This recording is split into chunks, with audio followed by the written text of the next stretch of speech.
Okay, year 10. The second part of the hyperbola is coming up. We just talked about y equals 1 over x, which was on the first and the third quadrant. And as we talked about x cannot be 0, there's a special word for asymptotes. Asymptotes are the ones that curve didn't cut through. Okay, so let's have a look at this. So we said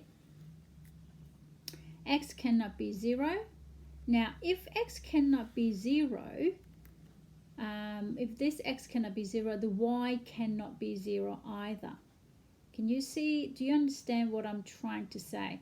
If this will never be 0, the whole thing will never be 0 either, wouldn't it? So y will never be 0. So asymptote is the ones that it cannot be something. Okay? In this case, it cannot be 0. So when x cannot be 0, which is x equals 0, will be this. X equals 0 is a y-axis, and then y equals 0 is x-axis. You will never have x equals 0 or y equals 0. So those are the ones that we call asymptotes, which you will not cross over. So that we will put it into the dot form, okay, broken line form. And that will be the same case for y equals minus 1 over x. So again, x will never be 0, therefore y will never be 0 either. So you will get two asymptotes here. Well, when we write asymptotes, we write it as equation. I will write x equals 0, y equals 0. These are my asymptote equations. That comes from the condition that x will never be 0, y will never be 0. Okay, so that's the asymptote. Okay, next let's move on to another case of y equals k over x plus c. Just like the parabola we did, like y equals ax squared plus c. Whoops, I kicked it. So c is actually y-intercept. So it'll be not y-intercept. It's indicating the whole hyperbola is going up or down. Okay, just like a parabola, up or down.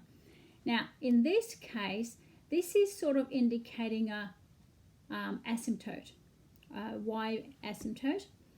So in here, we know that x cannot be 0. But if this cannot be 0, y will never be equal to 1. So here, I don't know whether you can see it clearly because I put too much correction tape here. Trying to make it look neat and nicely, but I don't know, it'll look a bit more messier than before. But anyway, so my point here is asymptotes are x, it cannot be 0. Therefore, if this cannot be 0, y will never be c. So in here, if x cannot be 0, y cannot be 1. Okay, this cannot be 0, therefore y cannot be 1. And these two are my asymptotes. So in my graph, I'm going to put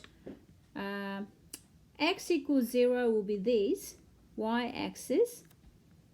Okay, so that's my one asymptote. And another asymptote with y equals 1, which is this. Okay, so I'll put that in. And then what I'm going to do, because this is a positive, so I'm going to have first quadrant and third quadrant branches going through there. Okay, now I just noticed that it's got x-intercept here.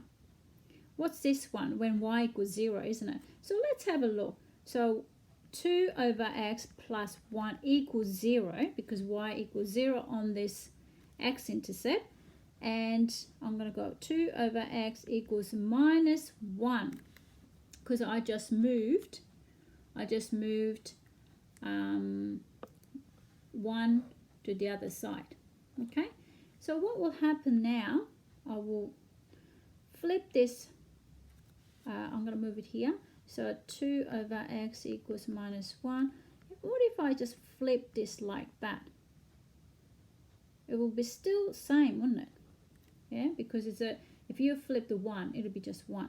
So then x equals minus 2. You can't see? Now you can. Okay? So what happens then, it'll be my points that go through is minus 2 here. Okay? Are we all good? So that's what will happen. Okay.